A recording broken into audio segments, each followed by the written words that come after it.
ನಿಮ್ಮ ಆತ್ಮಗಳನ್ನು ದೇವರ ಮಕ್ಕಳಾಗುವಂತೆ ವಾಕ್ಯದಲ್ಲಿ ಬಲಪಡಿಸುವ ಅನುದಿನದ ಧ್ಯಾನ ಮೇ 8.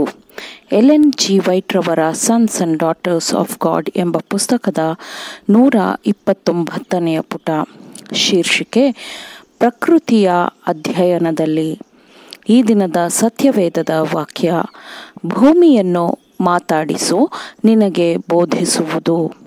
ಯೋಬನು 12ನೇ ಅಧ್ಯಾಯ 8ನೇ ವಚನ. ಕ್ರಿಸ್ತನು ತನ್ನ ಬಾಲ್ಯ ಮತ್ತು ಯೌವನವನ್ನು ಬಹಳ ಪ್ರಸನ್ನವಾದ, ಬಹಳ ನಮ್ರತೆಯ ವಾತಾವರಣದಲ್ಲಿ ಕಳೆದನು. ಶುದ್ಧವಾದ ದೈಹಿಕ ಬೆಳವಣಿಗೆಗೆ ಸೂಕ್ತವಾಗಿರುವ ವಾತಾವರಣದಲ್ಲಿ ಬೆಳೆದನು. ಅವನು ತನ್ನ ಜೀವನದ ಅನೇಕ ಸಮಯವನ್ನು ಬಯಲಿನಲ್ಲಿಯೇ, ಅಂದರೆ ಶುದ್ಧವಾದ ಗಾಳಿ ಇರುವ ವಾತಾವರಣದಲ್ಲಿ ಕಳೆದನು. ಶುದ್ಧ ನೀರಿನ ತೊರೆಗಳಿಂದ ನೀರನ್ನು ಕುಡಿದನು ಮತ್ತು ವನ ತೋಟದ ಹಣ್ಣುಗಳನ್ನು ತಿನ್ನುತ್ತಿದ್ದನು. ಮನೆಯಿಂದ ತನಗೆ ನೇಮಕವಾಗಿರುವ ಕೆಲಸಕ್ಕೆ ಹೋಗುವಾಗ ಕಡಿದಾದ ಬೆಟ್ಟಗುಡ್ಡಗಳ ಹಾದಿಗಳಲ್ಲಿ ಮತ್ತು ನಜರೇತಿನ ಬೀದಿಗಳಲ್ಲಿ ನಡೆಯುತ್ತಿದ್ದನು. ಪಕ್ಷಿಗಳು ತಮ್ಮ ಸುಮಧುರವಾದ ರಾಗದಿಂದ ತಮ್ಮ ಸೃಷ್ಟಿಕರ್ತನಿಗೆ ಸ್ತುತಿ ಗೀತೆಯನ್ನು ಹಾಡುವುದನ್ನು ಯೇಸು ಕ್ರಿಸ್ತನು ಸಂತೋಷದಿಂದ ಅನುಭವಿಸುತ್ತಿದ್ದನು. ಬಯಲುಗಳನ್ನು ಅಲಂಕರಿಸುತ್ತಿದ್ದ ಹೂವುಗಳ ಸೌಂದರ್ಯವನ್ನು ಕ್ರಿಸ್ತನು ಆನಂದಿಸುತ್ತಿದ್ದನು. ಪರಲೋಕದ ವೈಭವಯುತ ಮಹಿಮೆ, ಸೂರ್ಯ, ಚಂದ್ರ, ನಕ್ಷತ್ರಗಳ ವೈಭವವನ್ನು ಸಂತೋಷದಿಂದ ಗಮನಿಸುತ್ತಿದ್ದನು. ಅದು ಮಾತ್ರವಲ್ಲದೆ ಸೂರ್ಯೋದಯವನ್ನು, ಸೂರ್ಯಾಸ್ತಮಾನವನ್ನು ನೋಡಿ ಶ್ಲಾಘನೀಯವಾದದ್ದು ಎಂದು ಮೆಚ್ಚಿಕೊಳ್ಳುತ್ತಿದ್ದನು.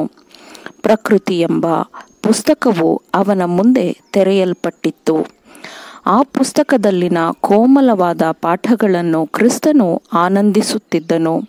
ಮಿತಿಯಿಲ್ಲದ ಶಾಶ್ವತ ಬೆಟ್ಟಗಳು, ಎಣ್ಣೆ ಮರದ ತೋಪುಗಳು, ಇವುಗಳು ಕ್ರಿಸ್ತನು ತನ್ನ ತಂದೆಯ ಜೊತೆ ಅನ್ಯೋನ್ಯವಾಗಿರಲು ಆರಿಸಿಕೊಳ್ಳುತ್ತಿದ್ದ ಕ್ರಿಸ್ತನ ನೆಚ್ಚಿನ ತಾಣಗಳಾಗಿದ್ದವು.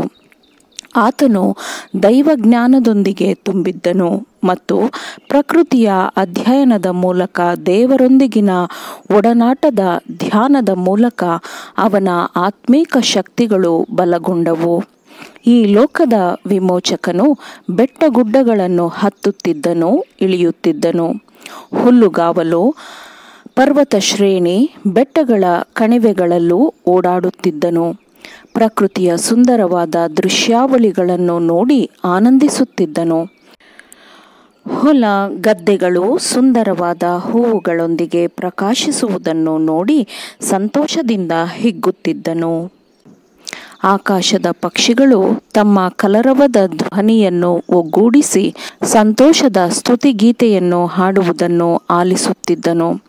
ಕ್ರಿಸ್ತನ ಬಾಲ್ಯ ಮತ್ತು ಯೌವನದ ಜೀವನದಿಂದ ಇಂದಿನ ಯುವಕರಿಗೆ ಕಲಿಯುವಂತಹ ಪಾಠಗಳಿವೆ.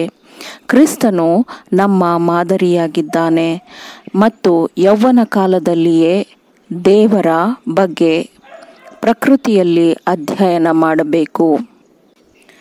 ದೇವರ ಕೈಕೆಲಸಗಳನ್ನು ಪರಿಗಣಿಸಿ ಆತನ ಗುಣ ಸ್ವಭಾವವನ್ನು ಅಧ್ಯಯನ ಮಾಡಿರಿ.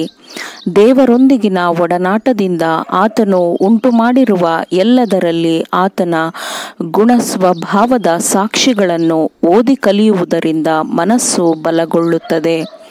ಪ್ರಕೃತಿಯ ಕೆಲಸಗಳ ಸೌಂದರ್ಯ ಮತ್ತು ಭವ್ಯತೆಯನ್ನು ನಾವು ನೋಡುವಾಗ ನಮ್ಮ ಒಲವು, ಪ್ರೀತಿಗಳು ದೇವರ ಹಿಂದೆಯೇ ಹೋಗುತ್ತದೆ. ಅನಂತನಾದವನ ಅದ್ಭುತವಾದ ಕೆಲಸಗಳ ಮೂಲಕ ದೇವರೊಂದಿಗೆ ಒಡನಾಟವನ್ನು ನಾವು ಬೆಳೆಸಿಕೊಂಡರೆ ನಮ್ಮ ಆತ್ಮಗಳು ಆತ್ಮೀಕವಾಗಿ ಉತ್ತೇಜನಗೊಳ್ಳುತ್ತದೆ. ಆಮೇನ್.